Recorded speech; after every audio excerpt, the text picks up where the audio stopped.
જંગી નામની મોબાઈલ એપનો ઉપયોગ કરી ગુજરાત, કર્ણાટક, મહારાષ્ટ્ર સહિત અન્ય રાજ્યોમાં ગરફોડ ચોરીના ગુનાઓને અંજામ આપતી આંતરરાજ્ય ગરફોડ ચોરી ગેંગના બે રીઢા આરોપીઓને પકડી પાડતી સુરત શહેર crime branch police commissioner Surat શહેર દ્વારા શહેર વિસ્તારમાં બનતા મિલકત સંબંધી ગુનાઓ અટકાવવા તેમજ બનેલ ગુનાઓ શોધી કાઢવા સારું સૂચના આપવામાં આવેલ હોય જે અનુસંધાને સંયુક્ત police commissioner Shri crime Surat શહેર તથા નાયબ police commissioner Shri crime Surat શહેર તથા મદદનીશ પોલીસ કમિશનર શ્રી સુરત શહેર નાઓની સૂચના અને માર્ગદર્શન હેઠળ police inspector Shri crime branch Surat શહેર નાઓની રાહબરી હેઠળ સુરત શહેર ક્રાઇમ બ્રાન્ચની અલગ અલગ ટીમો વર્કઆઉટમાં હતી. તે દરમિયાન ગઈ તારીખ 21/1/2024ના રોજ અડાજણ આનંદ મહેલ રોડ ઉપર આવેલ શ્રી આનંદ સોસાયટીમાં આવેલ ફરિયાદીના માતા પિતાના બંધ મકાનમાંથી આશરે 20 ગ્રામ સોનું તથા આશરે 150 ગ્રામ ચાંદી તેમજ 28 કાંડા ઘડિયાળ તથા રોકડ રૂપિયા 1 લાખ સહિતના મુદ્દામાલની ચોરી થયેલ હોય તેમજ આ બનાવ વખતે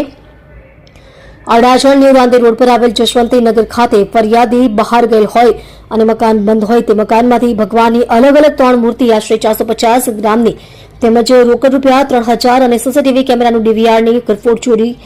થયેલ હોય આ બનાવ બાબતે ગુનો દાખલ કરવામાં આવેલ છે.